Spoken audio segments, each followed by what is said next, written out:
I'm Ryan Rabel. I'm the U.S. Attorney for the Northern District of Texas. Thank you for coming. This week, 9 individuals, including well-known musical artists, kidnapped and robbed at gunpoint numerous victims at a music studio in Dallas, Texas. On April 2nd, 2026, the Federal Bureau of Investigation made a series of arrests surrounding the alleged kidnapping of Gucci Mane by his signed artist Pooh Shiesty. And this event has sparked a series of heated discussions. I think I can unequivocally say that Pooh Shiesty is the stupidest criminal I've ever seen in my life. Gucci Mane is officially the greatest snitch in hip-hop since 6ix9ine. As well as addressing the accusations that Pooh Shiesty was incredibly stupid and Gucci's a quote-unquote snitch, we should address the bigger question, how the hell did everything go so wrong?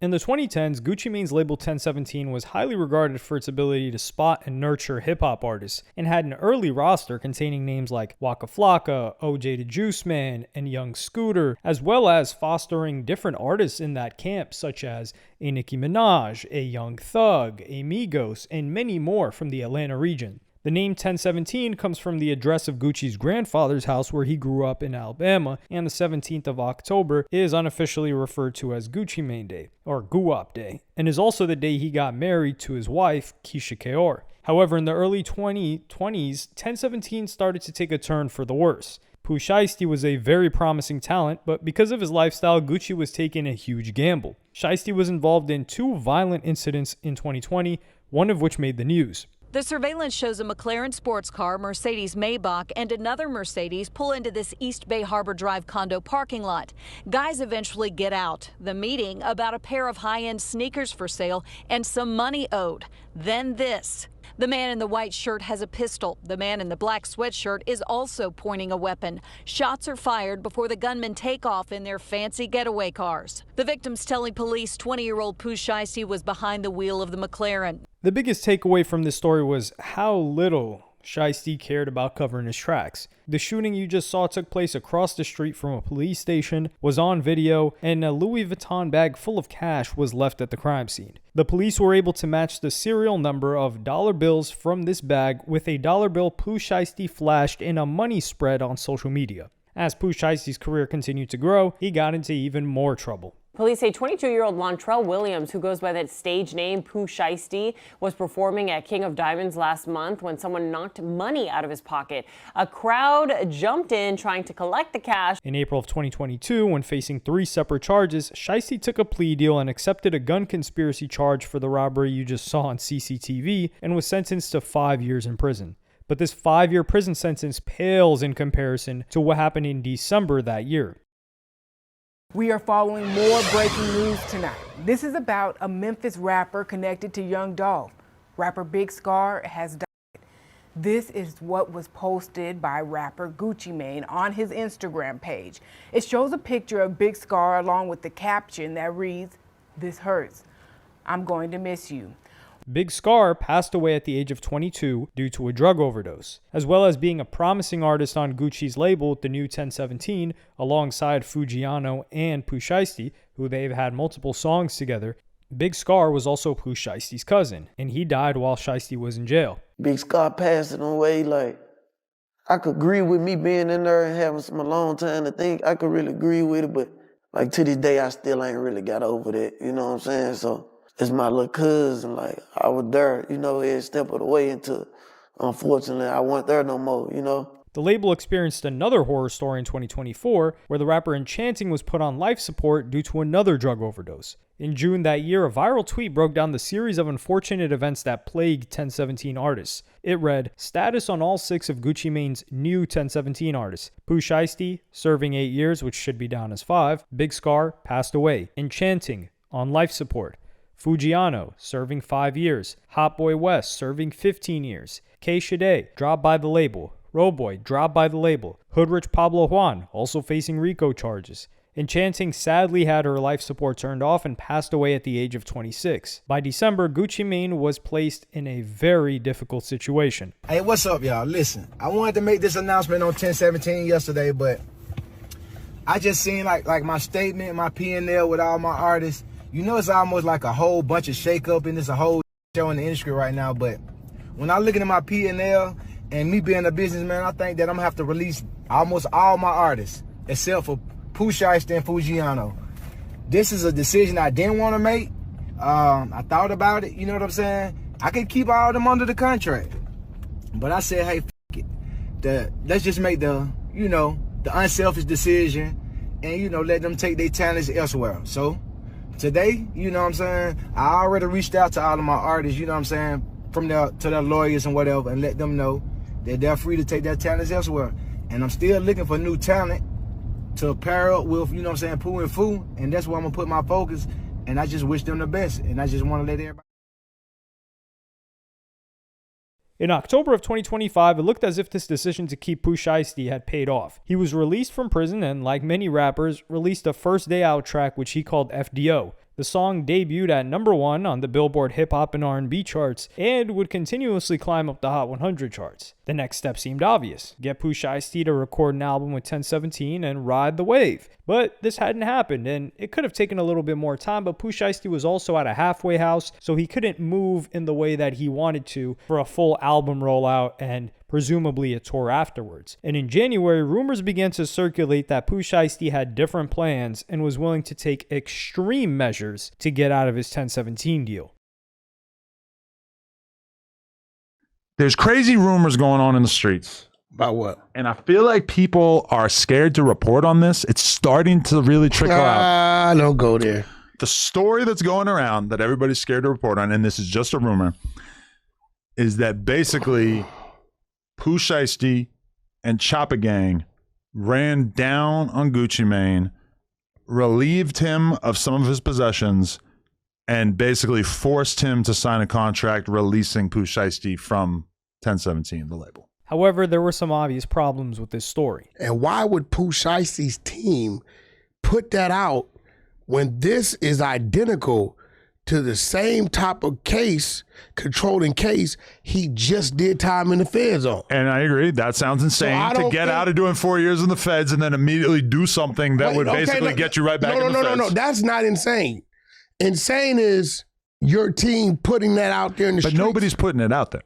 This is just somebody had to put it out there. Listen. What supported this rumor was the song FDO and the line, "Type influence I got where I'm from. Got Yo Gotti toting to Drake, on God." When you listen to the FDO song that Pooh Shiesty put out, he's shouting out Yo Gotti. Anybody who fucks with Gucci Mane, it seems to me, you do not fuck with Yo Gotti. Like, these lines have been drawn in the sand. That's not like a cool thing. If you're signed to Gucci Mane, you are not showing Yo Gotti love. Pooh Shiesty also remained neutral when Gotti was beefing with Young Dolph. And he's also the one rapper that didn't pick a side between CMG and Paper Route. And as a result, you can imagine that, Yo Gotti probably on his line, like trying to do something for him, especially since Gucci seems like he's at an all-time low in terms of interest in promoting new artists or pushing the label side of 1017. Shiesty allegedly wanted to leave his 1017 deal to sign with Gotti, also from Memphis, despite the fact that he was one of Gucci's biggest enemies. The beef between is sometimes attributed to Gotti releasing his mixtape CM7 on the 17th of October, which was a designated release day for Gucci. However, on The Breakfast Club in 2013, Charlemagne gave a more convincing source of the beef. But then you started smashing his chick, and then he got angry. Then he went to jail, and you started dating Keisha Dior. Nah, then it was like, to me, I still felt like he was cool because like one of my partners who with me, like we argue all the time, and that's just what we do. Like it'll never come to Twitter or a radio interview or nothing like that. Then he got on the radio and said something. That's when it was like, okay, I don't cross that line. Like it's, you know what I mean? It'll never be like we cool no more. Now I'm gonna go bang his girl. I had already done that. Oh, okay. Yeah. But that was your. So you banged your partner's girl. Damn, guy, man. You ain't my friend, man. But that was your girlfriend, though, right? Wasn't that like? Guy said, "Envy my partner." I didn't know that was your wife. I didn't know that. Like I didn't know that. I ain't know like you in love and all that. Yeah, I got you. Come on, man. You know how the game go. In fact, there was speculation that the only reason why Memphis rappers like Shiesty and Big Scar were signed to 1017 was to undermine Gotti. And Gucci apparently did a similar thing in Atlanta when he was beefing with Jeezy. What Gucci was doing, locking down Atlanta, signing everybody in Atlanta when he got into it with Jeezy, locking that city down, got into it with Gotti, signed the whole Memphis. Now they can't mess with him. Now all the Who did he artists in sign from Memphis? He signed Pooh He Shiesty. he signed like 9 artists from Memphis. Everybody he dropped was Memphis artists. Okay, so you think that was because because we haven't heard anything publicly about him and Gucci and Gotti in forever. But while Gotti and Gucci have a long-standing feud, it seemed pretty bizarre for Pooh Shiesty to get involved in this manner. However, what gave these rumors a lot more weight were the news stories that came after Big Scar's funeral in 2022. When Big Scar was buried, there were apparently some issues between Gucci and Big Scar's family, specifically involving the funeral and Big Scar's possessions. Allegedly, they said that Gucci asked for Scar's 1017 chains back after he passed away, and they said that Gucci really did nothing for the funeral or nothing for the family. Big Scar's brother had very strong words for Gucci Mane. The minute that them folk called your phone to see if you gonna pay for the funeral, you blocked them. That's not real, cuz. On God, that's not real. You ain't straight. Come on now, cuz. You plucked. On God, that ain't straight, cuz. You on here trying to act all real. You posted Scar talking about some long live him, bro. You ain't do nothing, cuz. On God. And you ain't getting them chains, cuz. It ain't no way that's happening. Gucci Mane supposedly paid $10K for the funeral. However, this only paid for half of it. And Big Scar's sister said, That $10K ain't did for buy Bishop Ravens and flowers, boo. My brother was way more worth, baby. My brother worth more than $10K. Yeah, Gucci son $10,000, and it was somebody else on another team. So it was $20,000 in all, and we didn't get the flowers. I don't give what nobody say. He need to get in the field about my brother. Like the money don't even matter. You asking for the chains back. But anyway, the funeral will get paid for regardless. However, Big Scar's father soon stepped in and calmed things down. I got to send shouts out to Atlantic Records, man. They gave my son a big boy chance. Gucci, I got to send shouts out to Gucci too, y'all. He gave my son a major chance, man. You know, I can't let y'all throw dude under the bus like that. The truth is the truth. I gave nobody permission to do that. I'm the one ain't looking for nothing. I just want what rightfully belongs to my son. I ain't asking for nothing else. Gucci, he signed his 10 bands. I covered the rest. Certain things were said that shouldn't have been said. It was wrong. Man to man, I wish somebody would have just dialed my, and talked to your guy. You know what I'm saying? All this out of control. Gucci, y'all did y'all thing, man. I wished I could have met you, though. Shook your hand. But we text. The most you can say about the situation is that there could be some tension between Pooh Shiesty and Gucci, but wasn't really enough to satisfy the wild rumors being circulated. However, in April of 2026, everything you heard from Adam 22 was vindicated by the feds, and an even more insane details started to emerge. According to the District Attorney of Northern Texas, there were 3 victims, one of which was seriously harmed. One of the victims was actually choked by one of the defendants to the point of near unconsciousness. Defendant Wright barricaded the studio door with his body to prevent the victims from escaping. Defendant Wright is better known as the rapper Big 30, and barricading the studio door meant that this was technically a kidnapping. Alongside Big 30 was and Big 30, keep in mind, is also somebody that was signed to a record label with Moneybagg Yo, who's with Yo Gotti, and Big 30 had many hits with Pooh Shiesty, or the biggest Big 30 songs are also Pooh Shiesty songs. Alongside, Big 30 was one of Pooh Shiesty's own family members. His father, Lontrell Williams Sr., is alleged to have helped plan and execute the federal kidnapping as charged in the complaint. And these were no longer rumors anymore. In fact, they were now allegations. The charging document outlines some of the evidence, just some, establishing the defendant's roles in the federal offense. This is as follows. Electronic monitoring data placing Williams Jr. at the offense location, which would put him in violation of his home detention conditions. Cell phone records and license plate reader data corroborating the coordinated travel of multiple defendants from Memphis, Tennessee to Dallas. Rental car records confirming Williams Sr. rented a vehicle that was used by the group. Surveillance footage from the offense location, a nearby office supply store, and a hotel where several of the defendants stayed following the offense. Fingerprint evidence as well that was recovered from the crime scene, matching at least 2 of the defendants. Social media posts by defendants displaying what appears to be stolen property just in the days following the offense. Greyhound bus records confirming the travel of multiple defendants from Dallas to Memphis the day after the offense. Myron Gaines, who's a former federal agent, broke down on his stream just how complacent Pooh Shiesty and his entourage were. I think I can unequivocally say that Pooh Shiesty is the stupidest criminal I've ever seen in my life. Not only did he commit an extremely serious crime against a famous rapper, he did it with an ankle monitor on and 1080p.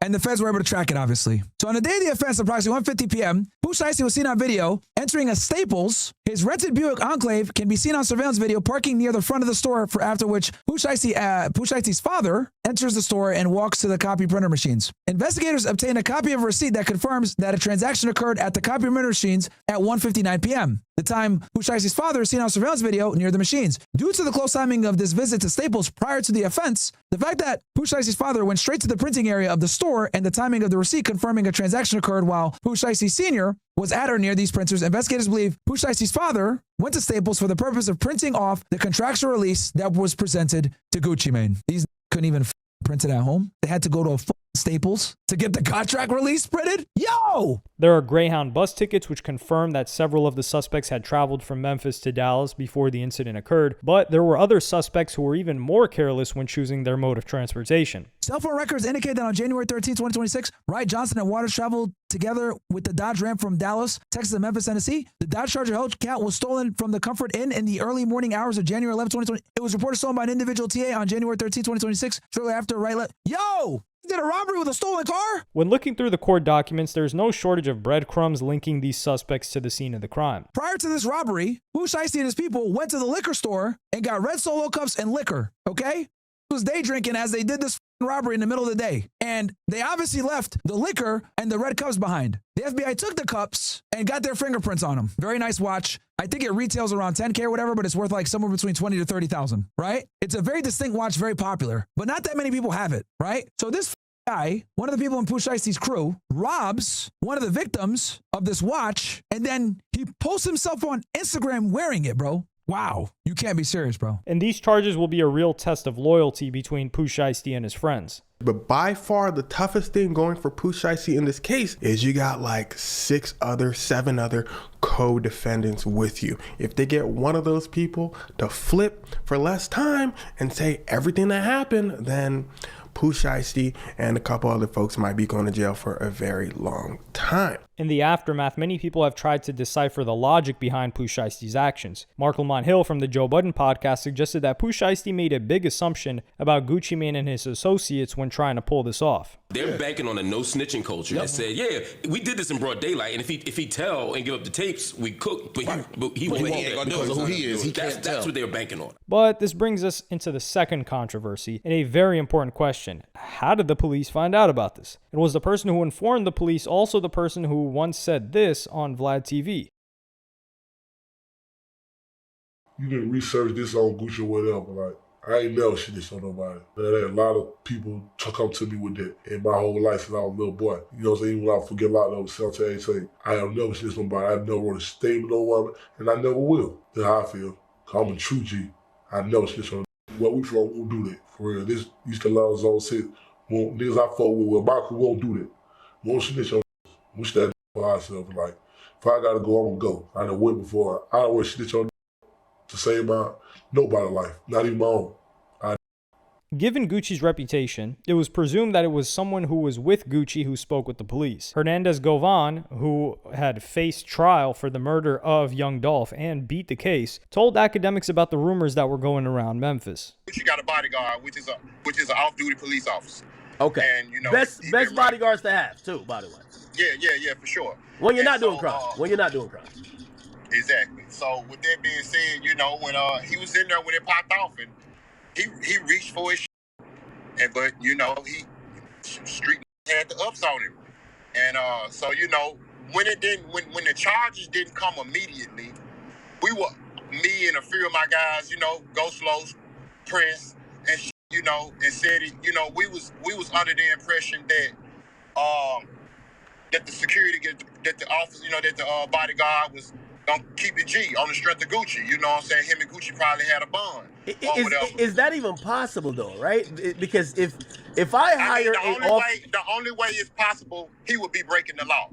You know, and I didn't. And my question was, damn, is he willing to put his freedom, his life, his family's life on the line for Gucci Man to, you know, to basically hold this to his chest for the reputation of Gucci Man? I didn't think so. In these documents, there are 3 victims referenced by their initials, RD, MM, and BP. They were also accompanied by 2 security guards, CW and TD, who waited outside in the lobby. The internet has speculated that MM refers to Matt Marzal, who's a cameraman. The document shows injuries of what could be his neck and wrist. Gucci Mane's legal name is Roderick Davis, and the court documents speaking about RD owning a label called 1017, so there are no shades of doubt on who they're speaking about here. Then the document states MM, BP, and RD all personally knew Williams Jr. by both his legal name and the name under which he performs. Further down, Gucci also identified Big 30. The documents show clear evidence of cooperation between Gucci and the police. However, there's been a reluctance to condemn him until more information comes out. The rules of the streets is if you cooperate with law enforcement and give them any information on any name other than yours, then yes, you are a rat. These are the rules of the streets. For the last 5-10 years, everywhere I seen Gucci wasn't the streets. A yacht, an exclusive birthday party, a weekend trip to Vegas where he's locked down in his suite, enjoying his friends, just to his label. I haven't seen Gucci rolling a blunt, personally. So is Gucci still upheld to the rules of the streets? Is he a Crip? Is he a Blood? Is he a GD, a BD, a Vice Lord? Who does he hang with? I don't believe he hangs with anybody but his wife and his family. I believe he socializes and associates with his business partners and who he deems to be his friends. It's important to note that if Gucci denies that this incident ever occurred, then it implies that the contract he signed is completely valid and he would lose out on millions of dollars. And in the same month that Pooh Shiesty was released from prison, Gucci Mane released a memoir which reflected on the new clean life he was living and also revealed that he has schizophrenia and bipolar disorder. Because of these issues, he often allows his wife to make decisions for him. You know, with his wife, you know, she runs, you know, she wear the pants over there. Between that and him taking all that medicine, I don't think Gucci on nothing. You know what I'm saying? I think this a whole totally different guap, you know. So you think Gucci like washed up in terms of that mentality? Yeah, I honestly do. I think he done became so successful in life. You know, he love his family, he love his kids, he love his wife, and I just think he look at it like, you know, he got too much to lose, and I ain't saying that's the wrong way to think, you know. Just other motherfuckers just and die by their respect, you know, and I'm one of them. We'll really decide the fate of both artists will take place further down the line, but we can somewhat understand the frustration from Pooh Shiesty's behalf, because if the rumors are that Gucci Mane had made $20+ million during the time that Pooh Shiesty was locked up, and he only provided $10,000 to the funeral for his own cousin, there is some frustration to be had on Pooh Shiesty's behalf. But despite the mountain of evidence against Pooh Shiesty, the first day in the courtroom revealed that the feds were missing a very important piece of information. So they're actually still in there, but what I can tell you is that a special agent from the FBI, Marcellus Hobbs, from the Dallas Violent Crimes Task Force, took the stand, and defense attorneys for Lontrell Williams Sr., Pooh Shiesty's father, and Rodney Wright Jr., also known as rapper Big 30, asked Hobbs a key question. Is there any hard evidence, like video surveillance, showing either man possessing a gun or threatening anyone? And Hobbs said no. He also testified that no concrete evidence was found in Wright's car or Williams' homes when they were arrested. As I mentioned earlier, there are plenty of breadcrumbs linking all suspects to the scene of the crime, but the evidence of the actual crime is where things get interesting. If you look at page 1 of the court documents, there is the sole charge of kidnapping and a suspicious lack of any gun charges. The victims claim that they were held at gunpoint, but the feds seem to be struggling to find hard evidence of the use of any weapons. As you might recall, the only physical injuries came from choking, and the guns were merely used to keep everyone under control. At the moment, you could say that Pooh Shiesty probably did it, but whether the evidence meets the standard of beyond a reasonable doubt is a different story. What will strengthen the feds' case is testimony from the victims, but this will be a hard sell for Gucci. Now, is Gucci going to cooperate? Now, again, all of this is cooperating to some extent, right? But will Gucci continue now that he's getting severe backlash? Will he continue? Will he continue, y'all? Because if he continues, he might have to go testify to grand jury. That might say, hey, listen, we want to know what happened. Because were y'all just having a heated argument? Did you say, hey, I want to leave? Did you show intent you wanted to leave? Did someone hold you? Did they tell you to get down? Did the dude really block the door, or he's just fat as fuck and he was standing near the door? So that's part of the indictment process for a grand jury. You might want to talk to the victim. Hey, come on in here. That we could ask you some questions. Is Gucci going to do that? I think not.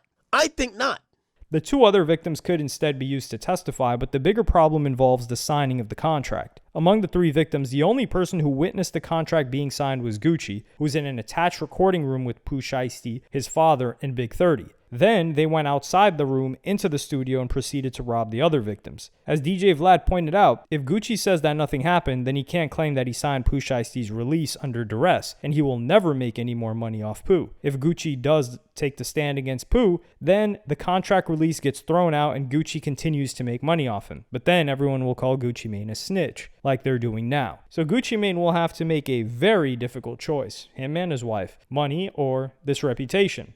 And Pooh Shiesty, for the sake of his entire career and freedom, is probably praying to God that Gucci Mane takes the second option and he ends up winner takes all.